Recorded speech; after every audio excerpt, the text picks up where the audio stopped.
안녕하세요. 저는 아들 둘의 엄마이자 내년이면 43살이 되는 도수치료사입니다. 달력을 보다가 소스라치게 놀랐어요. 2022년이 된 게 엊그제 같은데 벌써 2023년이 된다니 가는 세월 가는 속도가 야속하게만 느껴집니다. 제가 어릴 때는 2023년이 되면 자동차가 하늘을 날아다닐 줄 알았는데 그렇게 되려면 아직 더 많은 시간이 흘러야 되겠죠. 제가 죽기 전에는 볼 수 있을지 모르겠네요. 제가 이런 생각을 하게 된 데에는 이유가 있습니다. 얼마 전에 저희 친정엄마 기일이라서 납골당에 갔었거든요. 그리고 제가 어릴 때 하늘을 보며 엄마와 했던 대화가 생각났어요. 제가 초등학생 때로 기억합니다. 와, 엄마 저기 달 봐. 엄청 컸지? 그러네. 오늘 보름달이 떴구나. 화나다. 우리 다은이가 어른 되면 저기 달 보러 여행 갈 수 있을까? 엄마의 물음에 어린 저는 신이 났습니다. 달나라 여행? 당연히 갈 수 있지. 내가 어른 되면 나라는 자동차 타고 둘이서 달나라 여행 가자. 그래, 좋다. 엄마랑 다은이랑 둘이 손 꼭 붙잡고 달나라 여행 가자. 신난다. 신나. 정말 흥분하고 신이 났던 그때의 감정이 떠올랐습니다. 그때 밤하늘에 휘영청 밝혔던 보름달과 반짝이던 별들이 아직도 생생하고 잊혀지지 않습니다. 제가 나중에 엄마 곁에 갈 때까지 그 기억은 평생토록 제 가슴 한켠에 간직하고 있을 거예요. 그러나 한편으로는 순수했던 저희에게 어쩌다 그렇게 끔찍한 일이 생겼던 건지, 왜 그토록 선하기만 했던 저희 엄마가 다른 사람 손에 죽어가야 했는지 아직도 억울한 마음을 지울 수는 없습니다. 얼마 전 납골당에서 좋았던 기억과 끔찍한 기억이 섞여서 하염없이 눈물이 흘렀어요. 오늘은 저와 돌아가신 엄마가 당했던 고통과 그로 인해 벌어진 마법 같은 일을 많은 분들에게 소개하고 싶어서 글을 써내려 가려고 합니다. 그럼 시작해 볼게요. 저는 어릴 때부터 지긋지긋하게 가난했지만 엄마와 서로에게 의지하며 버티고 살았습니다. 저희 엄마는 19살에 저를 낳으셨어요. 아버지는 엄마보다 10살이나 많은 사람이었는데 엄마를 임신시킨 이후에 도망을 갔다고 했습니다. 지금까지 아버지는 한 번도 본 적이 없고 궁금하지 않았습니다. 아무튼 그렇게 어린 나이에 저를 임신하고 나서 외할머니와 할아버지는 동네 창피하니 애를 어디다 맡기던가 버리던가 라고 성하셨다고 했어요. 하지만 저희 엄마는 저를 포기하지 않으셨습니다. 집안과 연도 끊은 채 호롤단신 혼자서 그 어린 나이에 식모살이를 하며 돈을 벌고 저를 키우셨던 거예요. 그 이야기는 제가 고등학생이 되고 나서야 저에게 털어놓으셨습니다. 그 이야기들을 들으며 얼마나 속이 상했는지 몰라요. 왜 그렇게 고생했어? 엄마, 그냥 나 버리지. 무슨 소리야. 이렇게 이쁜 딸이랑 살아서 엄마가 얼마나 행복한데. 그때는 엄마 마음도 모르고 그렇게 철없는 소리를 했네요. 나중에 제가 엄마가 되고 나서야 돌아가신 엄마가 저를 키우느라 얼마나 고생을 하셨을까 하는 생각에 가슴이 찢어지는 듯 아팠습니다. 아무튼 엄마는 그렇게 악착같이 일을 하고 돈을 모으셔서 저와 둘이 살 작은 집을 마련하셨어요. 제가 살던 동네에는 혼자 사는 노인분들이 많았습니다. 그 동네의 아이는 제가 거의 유일해서 어르신들의 관심과 사랑을 독차지했어요.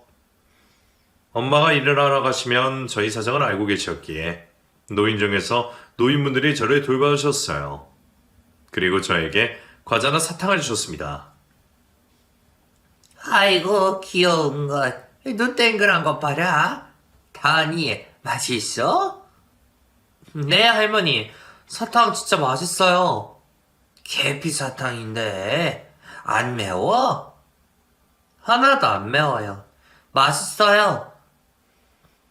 그때부터 저는 어른 입맛을 갖게 되었던 것 같네요. 유치원에 갈 나이였지만 저는 노인정에서 지냈습니다. 동네 할머니, 할아버지가 하는 대화를 저는 옆에서 들으며 알아듣지도 못하면서 깔깔 웃기도 하고 저를 위해서 만화를 틀어주셔서 TV를 보기도 했습니다. 남들이 들으면 안쓰럽다고 생각하실지도 모르겠지만 저에게는 정말 따뜻한 기억으로 남아있어요. 아무래도 할머니, 할아버지 분들이라서 항상 몸이 아프다는 이야기를 많이 하셨습니다.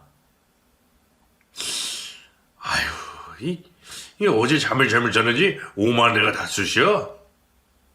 젊어서 고생을 많이 해서 그래야. 병원이라도 한번 가봐. 병원은 무신. 가봐야 소용없어. 보통 그런 대화를 나누며 할머니들은 본인 몸을 쓸고 주무르고 하시는 모습을 많이 봤어요. 초등학생이 되고 나서도 하교를 하면 노인정에 찾아가던 제가 어느 날은 말했습니다. 할머니, 다은이가 어깨 주물러 드릴까요?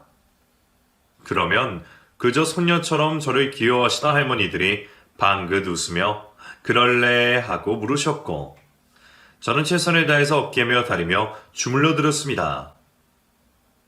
우리 다은이 고사리 같은 손에서 아기 힘이 대단하네. 아이고 시원하다. 아 그만해 힘들어. 그런 말씀을 들으면 오히려 더 힘이 나고 행복해져서 더 열심히 주물러 들었어요. 그래서 어린 저는 나중에 커서 안마사가 되겠다고 엄마에게 말했습니다. 엄마, 내가 안마해줄까? 할머니들이 엄청 시원하대. 나 커서 안마하는 사람 될래. 제 말에 엄마는 기겁을 하셨어요. 안마하는 사람? 힘들게 무슨 그런 일을 하려고 그래. 우리 딸은 엄마처럼 힘들게 살지 말고 사무실에서 일해. 왜? 내가 보람되는 일을 해야지. 어머? 우리 딸 다 컸네. 그때의 경험 때문인지 저는 고등학교를 졸업한 후에 대학의 물리치료학과로 진학을 하게 되었습니다. 저희 엄마는 제가 중학교 때부터 대형갈비집에서 주방일을 하셨어요. 아침 10시부터 저녁 10시까지 내리 일을 하셨습니다. 돌아오면 녹초가 되셔서 제가 자주 주물러 드렸거든요. 한 번은 허리 디스크 때문에 움직이질 못하셨던 적도 있어요. 그때 어설프나마 제가 허리에 좋다는 찜질과 안마를 해드렸고 상태가 많이 좋아지셨습니다. 그런 경험들이 쌓이다 보니 자연스럽게 물리치료사, 도수치료사에 관심을 갖게 된 것이에요. 그리고 제가 합격한 대학교가 얼마가 살던 집과 거리가 있어서 저는 아르바이트를 해서 보증금 300에 월세 20짜리 원룸에서 혼자 자취를 하게 되었습니다. 그리고 그때부터 엄마의 신변에 나쁜 조짐이 생기기 시작했어요. 저는 매일 엄마와 통화를 했거든요. 한 번은 엄마 퇴근 시간에 맞춰서 제가 전화를 했는데 엄마가 누군가에 쫓기는 듯이 헉헉대며 전화를 받으셨습니다. 다은아, 저는 엄마 목소리를 듣고 깜짝 놀랐습니다. 엄마 목소리가 왜 그래? 뛰었어? 무슨 일이야? 아니, 아니야. 누가 날 쫓아오는 기분이 들어서. 뭐라고? 대체 누가? 괜찮아? 이제 괜찮아. 집 앞이야. 아휴, 오랜만에 달리기를 했더니 숨이 차네. 엄마, 자세히 좀 말해봐. 누가 엄마를 따라왔다는 거야? 아니, 한 달 전부터 단골 손님이 갈비집에 오는데 그 손님이 아니다, 아니야. 뭔데? 안 되겠다. 경찰에 신고하자. 제가 심장이 덜컥 내려앉을 정도로 걱정이 돼서 그렇게 말하자 엄마는 저를 안심시키기 위해 다른 말씀 없이 별일 아니라고만 하셨습니다. 아니야, 그냥 기분이 쎄해서 그랬어. 걱정 마. 별일 아니야, 우리 딸. 말은 그렇게 했지만 저는 내내 걱정이 됐어요. 그리고 그날 이후로 저는 엄마 퇴근 시간에 맞춰서 전화를 걸고 엄마가 집 안으로 들어갈 때까지 통화를 했습니다. 너도 혼자 자취하면서 뭘 그리 엄마 걱정을 해. 엄마 괜찮대도. 괜찮기는? 엄마 그러지 말고 나 사는 자취집으로 와서 같이 살자. 여기서 일 새로 구하면 되잖아. 아니면 내가 아르바이트해서 생활비 벌게. 엄마 이 갈비집에서 일한 세월이 얼만데. 월급도 많이 오르고 다른 데 가면 또 처음부터 시작해야 하잖아. 아서라. 엄마 진짜 괜찮아. 걱정하지 마, 우리 딸. 엄마가 오랜 시간 일하시던 갈비가게에 애정이 많으셨습니다. 그래서인지 쉽게 그만두고 싶지 않다고 하셨어요. 저는 걱정이 됐지만 엄마 결정을 따를 수밖에 없었어요.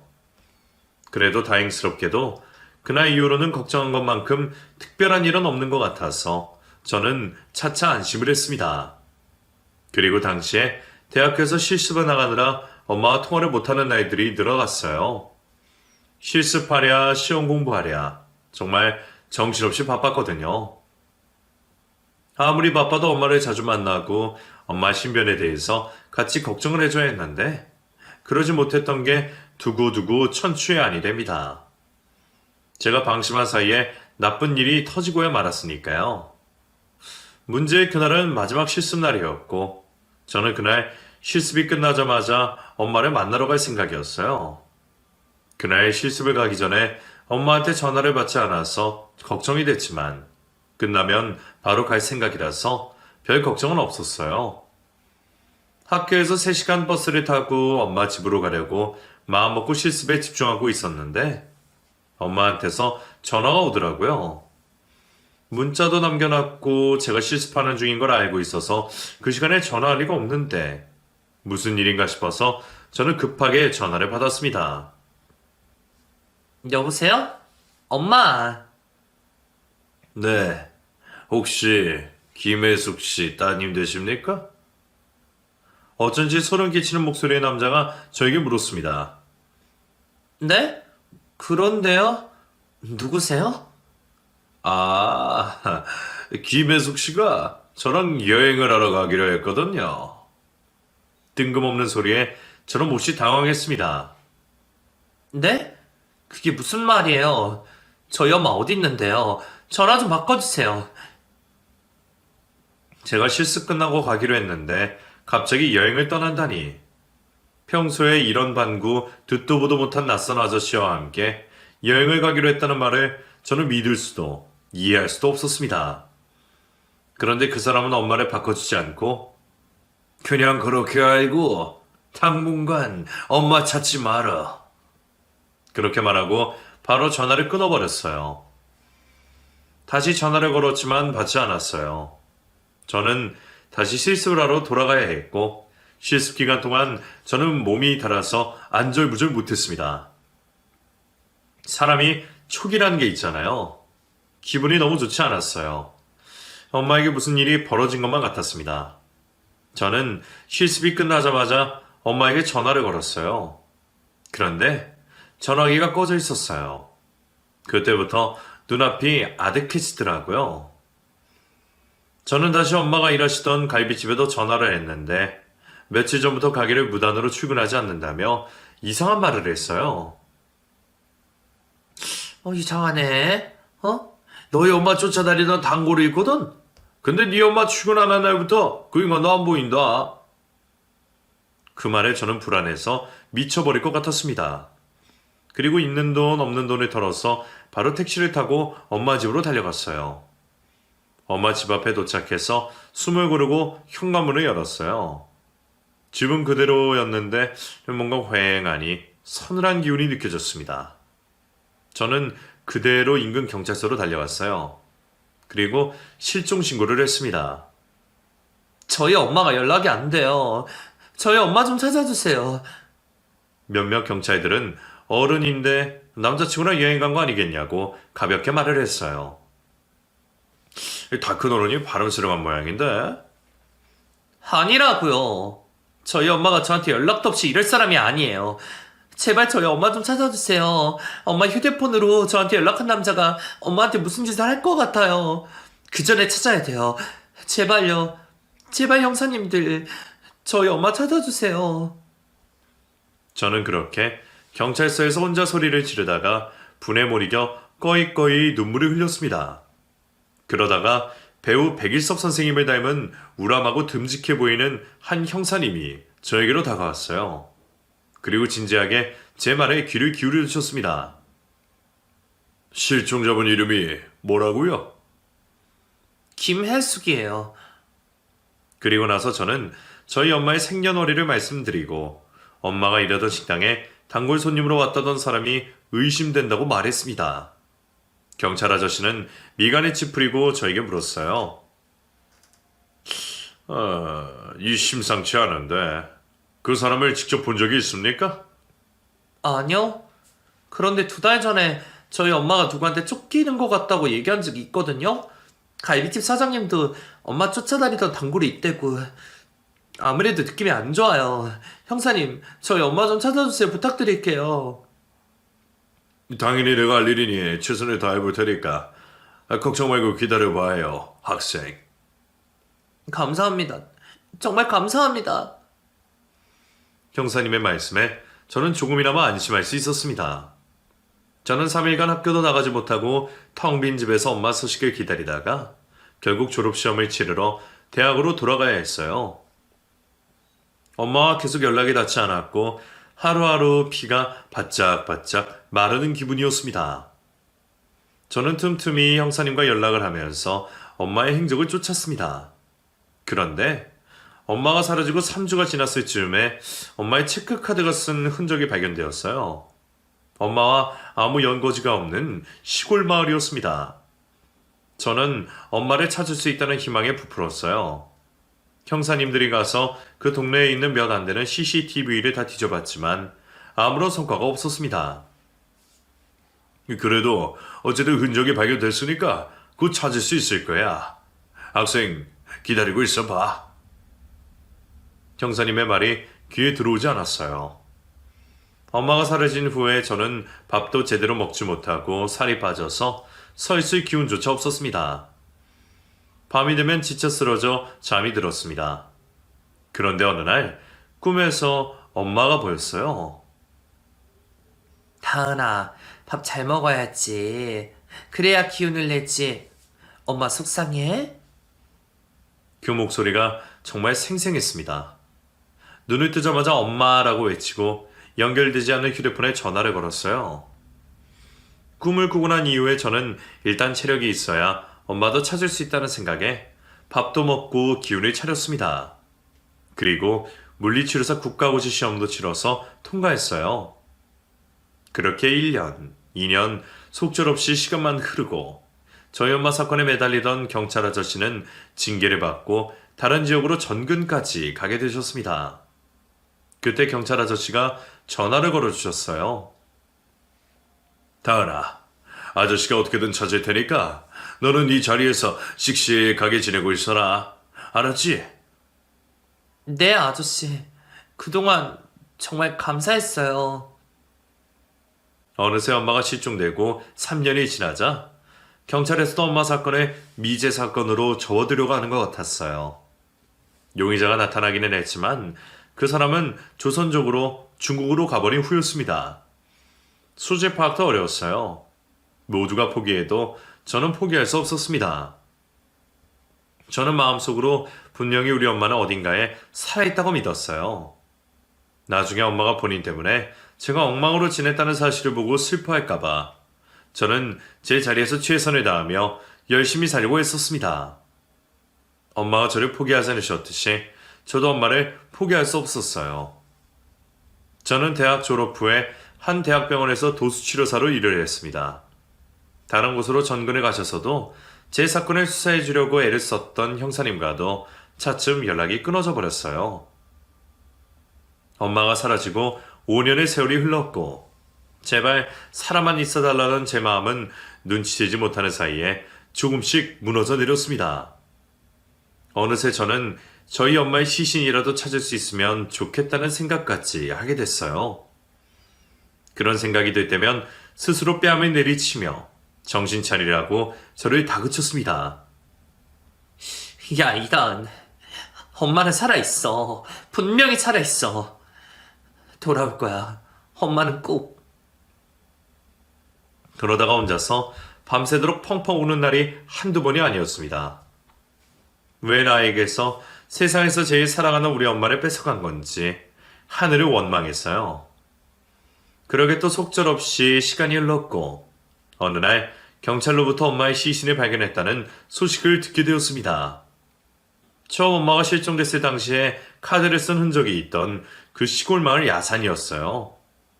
개발을 위해 토지를 다지다가 땅 밑에서 저희 엄마의 소지품과 시신이 함께 묻힌 걸 발견한 겁니다. 시신은 이미 백골 상태라고 했어요.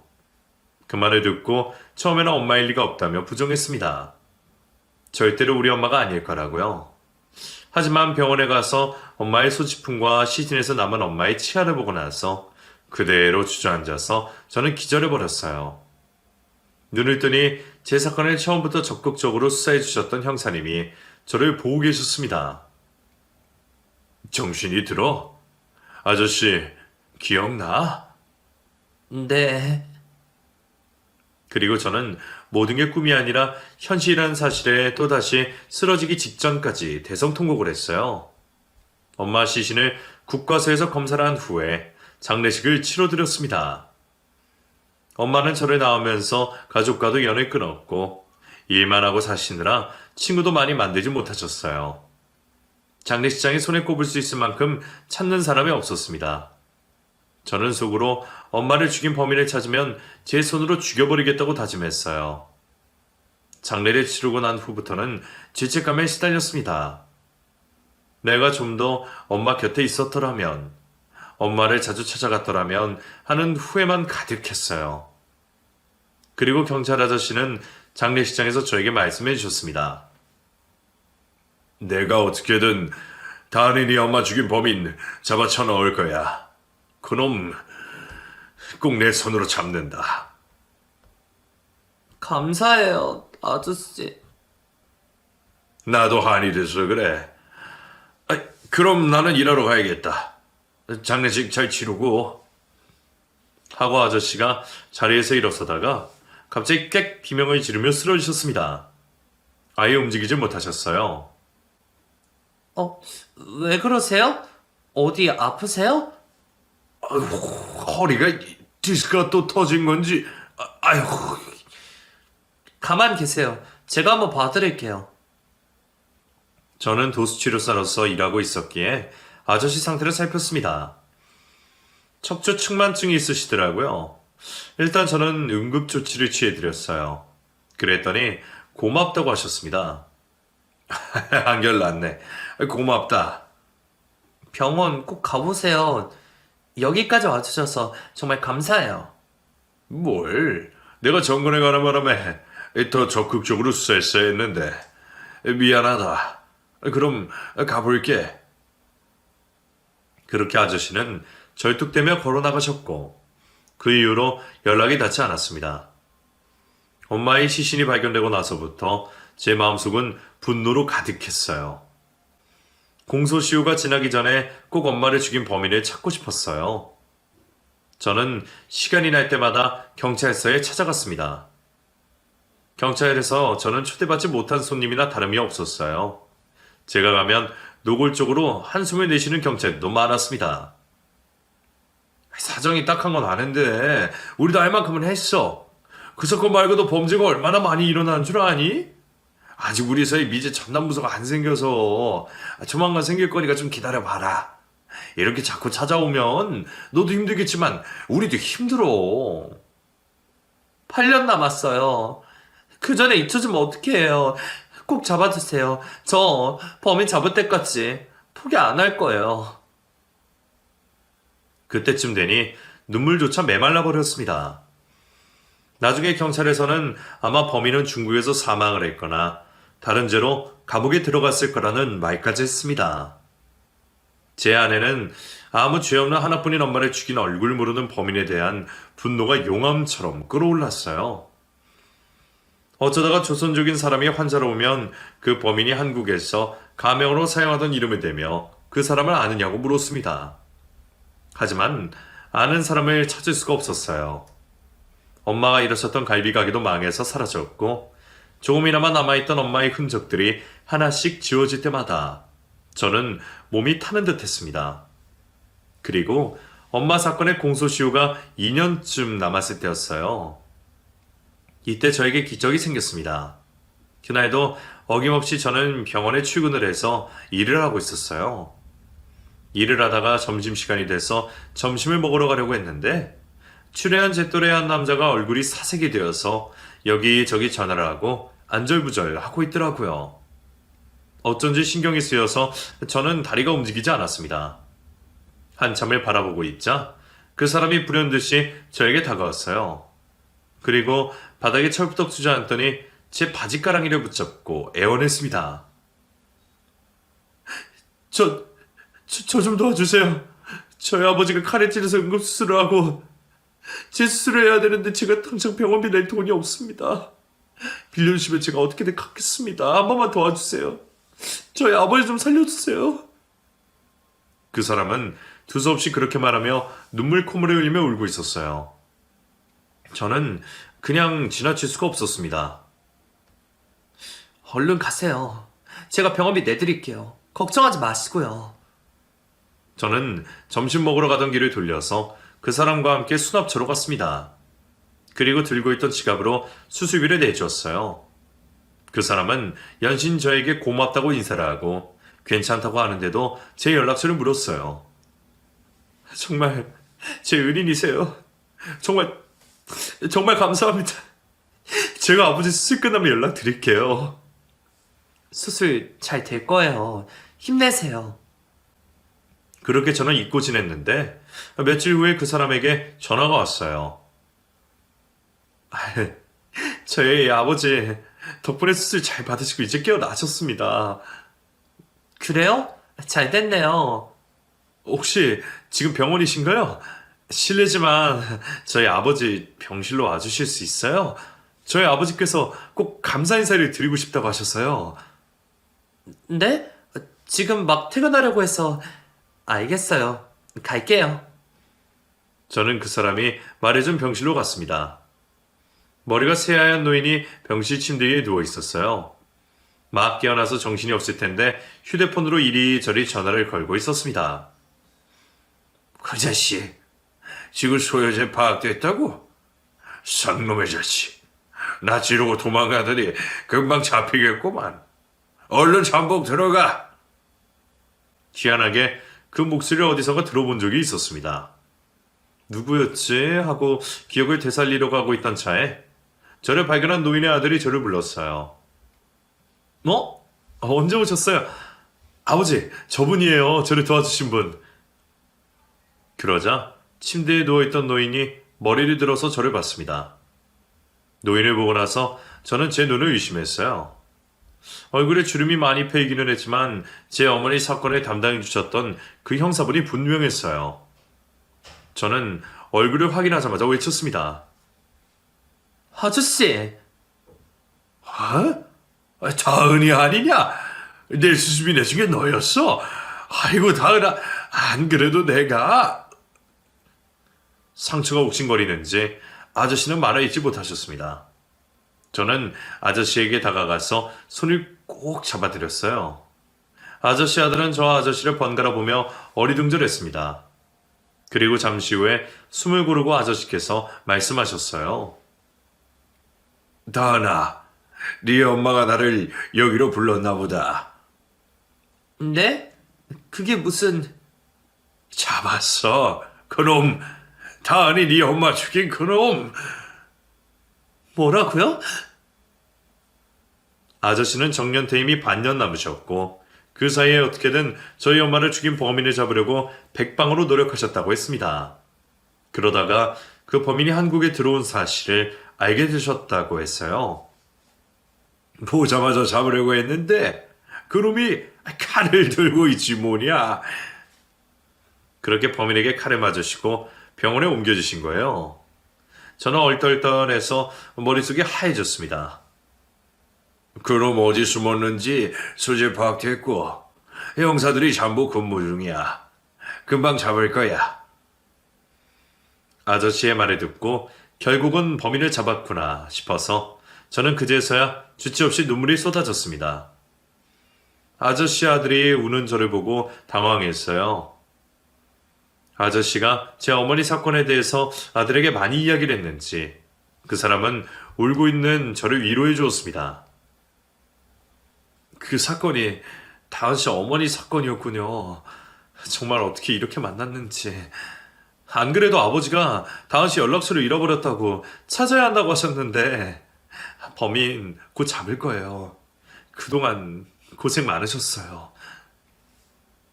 두 번째 본 사람이었지만 제가 품고 있던 안을 속속들이 알고 차분하게 위로를 해주니까 저는 너무 고마웠어요. 아저씨는 쓰러지면서 어깨뼈도 골절이 되어서 주기적으로 물리치료를 받으셔야 했습니다. 저는 매일 아저씨 병실에 찾아갔어요. 아저씨 아들과도 많은 대화를 나눴습니다. 제가 사법고시 3차 면접 시험까지 마치고 수중에 돈이 없었거든요. 그때 다은 씨 아니었으면 저희 아버지 수술도 못 받고 깨어나지 못하셨을 거예요. 정말 고마워요. 여기 빌렸던 돈이에요. 천천히 주셔도 되는데, 아니, 안 주셔도 되고요. 제가 아저씨한테 진 빚이 얼만데요. 아저씨 말 따나 정말 돌아가신 저희 엄마가 아저씨 살리라고 저랑 만나게 한 것 같아요. 제 말에 그 사람도 그런 것 같다며 슬며시 미소를 지었습니다. 그리고 아저씨가 깨어난 지 2주가 지났을 때 범인을 잡았다는 소식이 들려왔어요. 다은아, 그놈 잡았단다. 나 지금 경찰서 가려고 하는데 어떻게 너도 같이 갈래?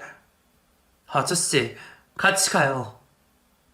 몸도 성치 않았던 아저씨는 본인이 직접 가봐야겠다며 저와 함께 경찰서로 가셨어요. 아저씨 아들도 저희와 동행했습니다. 엄마를 죽인 범인이 수갑을 차고 조사를 받고 있었습니다. 저는 그놈을 보자마자 빽 소리를 질렀어요. 야! 그리고 범인이 저를 휙 돌아보는데 눈에서 세기가 느껴졌습니다. 저는 그놈의 목을 졸라 죽여버리고 싶은 충동이 들었어요. 그래서 달려들려고 하자 옆에 있던 아저씨가 저를 뜯어 말리셨습니다. 다은아, 진정해. 법이 심판해 줄 거야. 저런 자식한테 손대지 마라. 네 손만 더러워진다. 제가 누군지 파악한 범인이 입꼬리를 올리며 피식 웃었습니다. 소름이 끼쳤어요. 저는 그런 범인을 향해 소리쳤습니다. 왜 죽였어? 천사 같은 우리 엄마가 무슨 죄가 있다고? 왜 죽였어? 제 무릎에 살인마가 대답했습니다. 내가? 나 안 죽였어. 그렇게 사귀자고 할 때 만났으면... 그 말투랑 목소리가 너무 태연했어요. 범인의 말이 떨어지기가 무섭게 아저씨가 범인을 향해 주먹을 휘둘렀습니다. 배 쪽에 주먹을 내리꽂으시고 푹 쓰러진 범인 등을 축구공 차듯이 세게 차셨습니다. 그러자 주변 경찰들이 말더라고요. 아, 형님, 이러시면 안 되죠. 왜 안 돼? 이 살인자 새끼가 나도 죽이려고 칼빵 넣은 놈인데. 복수다, 이 자식아. 그리고 아저씨는 한 번 더 발바닥으로 범인 어깨 쪽을 찍어내렸습니다. 왜소한 체격의 범인은 죽겠다고 살려달라고 나뒹굴었어요. 아, 살려주세요. 뭐합니까? 저 죽어요. 아유, 그만하세요. 아저씨를 말리느라 모두가 정신이 없던 틈을 타서 저는 범인에게 다가가 침을 뱉었어요. 그리고 말했습니다. 허렴치한 살인자 새끼야. 지옥불에 떨어져라. 당연히 그렇게 해도 속이 후련하지 않았어요. 온몸이 부들부들 떨렸습니다. 그런 제 옆에서 제 어깨를 감싸준 게 아저씨의 아들이자 지금의 제 남편이에요.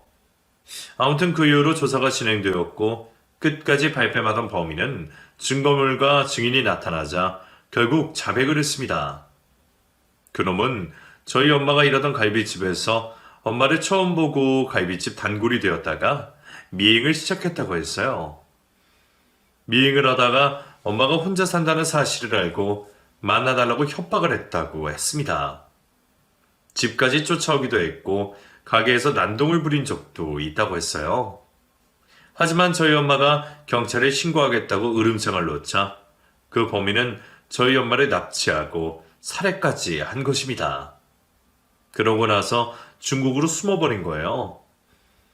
공소시효가 끝난 줄 알았던 범인이 아무 걱정 없이 한국에 일을 보러 왔고 그 사실을 알게 된 아저씨가 그놈의 거처를 확인하고 붙잡으신 겁니다. 오랜 시간 악몽까지 꾸면서 잡고 싶던 범인이 잡히고 나자 저는 온몸에 기가 다 빠져나가는 것 같았습니다. 움직일 수가 없었어요. 그래서 병원까지 간두고 집에 틀어박혀 지냈습니다. 제 삶의 의미를 다 잃어버린 기분이었어요. 범인도 잡았겠다. 나도 엄마를 따라가야겠다는 생각까지 들었습니다. 절망 속에 지내던 저를 찾아온 게 바로 아저씨의 아들이었어요. 범인이 사형 선고를 받고 항소 끝에 가석방 없는 무기징역을 선고받은 이후에 저는 세상과 다 차단하고 지냈습니다. 그렇게 1년의 세월이 흐른 어느 날 전화벨이 울렸고 무심결에 전화를 받았어요. 여보세요? 다은씨, 나예요, 김성철. 오랜만이에요. 지금 뭐예요? 저 그냥 있어요. 병원 그만뒀다면서요. 네, 그렇게 됐네요. 그럼 저 끊을게요. 전화를 끊으려고 하자 그 사람이 다급하게 말했습니다. 다은씨, 식사 안 하셨죠? 네? 저희 아버지가 다은씨 걱정이 많으세요. 다은씨 나와요. 제가 맛있는 거 사줄게요. 해줄 말도 있고요. 그 사람은 어쩐지 신난 목소리로 그렇게 말했고 저는 만사가 귀찮아서 거절했습니다. 그런데도 끝까지 나와달라고 애원을 하더라고요. 그래서 저는 억지로 약속 장소에 나갔습니다. 저를 보고 그 사람은 깜짝 놀랐어요. 다은씨, 얼굴이 왜 그래요? 당장 병원 가요. 거울을 보면 돌아가신 엄마가 떠올라서 너무 고통스러웠습니다. 저는 거울도 보지 않고 집에서 은둔 생활을 하고 있었어요. 그 사람이 놀라서 묻기에 제가 대답했습니다. 제 얼굴이 왜요? 요즘 밥을 못 먹어서 그런가? 괜찮아요. 일단 죽부도 한술 뜨고 저랑 병원 가요. 그 사람이 말했고 저는 죽 3숟가락을 뜨다가 저도 모르게 픽 쓰러져서 의식을 잃었습니다. 그리고 깨어보니 병원에서 링겔을 맞고 있었어요. 눈을 뜨자마자 본 건 걱정 가득한 눈으로 저를 보고 있던 그 사람이었습니다. 다은씨, 정신이 들어요? 근데 성철씨 왜 안 가시고? 제가 어떻게 가요? 다은씨 영양실조래요. 1년 동안 잘 지내고 있으라고 했잖아요. 참지 말고 연락할걸. 그 사람은 알 수 없는 말을 했어요. 그리고 이내 제 손을 붙잡고 눈을 반짝이며 말했습니다. 다은씨, 저 사법90 패스하고 연수원에서 1년 동안 지내다가 왔어요. 범인 형 집행된 것도 알고 있었고 다은씨 정말 보고 싶었어요. 그래요? 축하드려요. 저 사법연수원 가야 하는데 힘든 다은씨 옆에 지켜주지 못해서 너무 미안했어요. 그리고 연수원에서 다은씨 목소리 들으면 당장 뛰어나오고 싶어질까봐 참고 또 참았어요. 왜 저를... 다은씨, 저 다은씨 사랑해요. 1년 내내 다은씨한테 고백할 생각으로 버티고 버텼어요. 다은씨가 이렇게 힘들게 지낸 줄도 모르고. 전혀 예상치도 못한 말이라서 저는 할 말이 떠오르지 않았습니다. 다은씨한테 부담 주고 싶진 않아요. 그냥 다은씨 회복할 때까지 곁에 있게라도 해주세요. 그 사람은 제가 회복할 때까지 제 곁을 지켜주었습니다. 그렇게 진심으로 저를 대해주는 모습에 저도 감동을 받았어요. 정말 금방이라도 죽을 것만 같던 저는 조금씩 회복을 하고 기운을 차렸습니다. 경찰 정년 퇴임을 한 고마운 아저씨에게도 보답을 해야겠다는 생각이 들었어요. 성철 씨, 정말 고마워요. 덕분에 살 용기가 생겼어요. 아저씨는 잘 지내시죠? 우리 아빠 안부 궁금하세요? 안 그래도 아빠가 다은 씨 걱정 많으셨는데 본인 보면 다은 씨가 더 힘들 거라고 못 오고 계셨어요. 그 말을 들으니 정말 죄송스러웠습니다. 저는 선물을 사들고 아저씨에게 인사를 드리러 갔어요. 새하얗던 머리를 검은색으로 염색하셨더라고요. 오랜만에 봬요, 아저씨. 근데 10년은 젊어 보이시네요? 그래? 하도 하레비 갔다고 해서 염색 좀 해봤다. 아직 손수도 못 봤는데 하레비라니 억울하잖아. 그나저나 다은이 넌 안색이 많이 좋아졌네. 다행이다. 아니, 정말 다행이야. 아저씨는 저를 보고 안심을 하시고 반가워하셨습니다. 함께 식사를 하고 집으로 돌아가려던 차에 아저씨가 저에게 말씀하셨어요. 에이, 다은이 너 너무 튕기지 마. 내 자식이라서 하는 말이 아니라 우리 아들 같은 놈 만나기 힘들다. 대뜸 그렇게 말하며 윙크를 찡긋 하시더라고요. 그 모습을 보고 저는 정말 오랜만에 박장대소를 했습니다. 그 이후로 저는 다시 도시치료사로 일을 시작했고 아저씨 아들 상철 씨와도 진지하게 만남을 가졌어요. 상철 씨를 만나면서 제 마음속에 깊은 상처가 조금씩 아무는 게 느껴졌습니다. 저에게도 아저씨도 상철 씨도 정말 생명의 은인이나 다름이 없었어요. 그렇게 1년을 진지하게 만나다가 상철 씨가 저에게 청혼을 했습니다. 반짝반짝 빛이 나는 파티룸에서 저에게 반지를 내밀며 결혼해달라고 하는데 그 순간이 정말 마법처럼 느껴졌어요. 그리고 왠지 그 자리에 돌아가신 저희 어머니가 함께인 것만 같았습니다. 다은아, 우리 결혼하자. 내가 평생 네 곁에서 희노애락을 함께 할게. 그 말에 저는 눈물을 흘리며 고개를 끄덕였습니다. 그렇게 저희는 결혼을 했고 연년생 아들 둘을 낳게 되었어요. 아이들이 할아버지를 닮았는지 건강하고 씩씩하답니다. 엄마가 실종되고 경찰 아저씨로 만난 감사한 분이 제 시아버지가 될 줄은 정말 꿈에도 몰랐네요. 하나뿐인 제 소중한 가족 엄마를 허망하게 잃었지만 그 빈자리가 이렇게 가득 채워졌다는 사실이 저에게는 마법 같고 기적 같아요.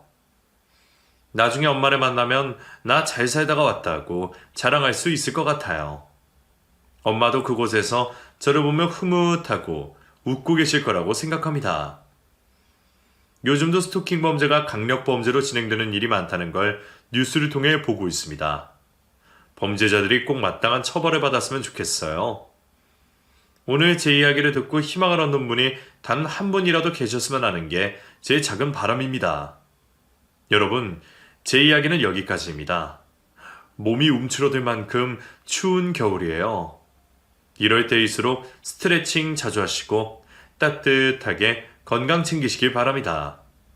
들어주셔서 정말 감사합니다. 행복하세요.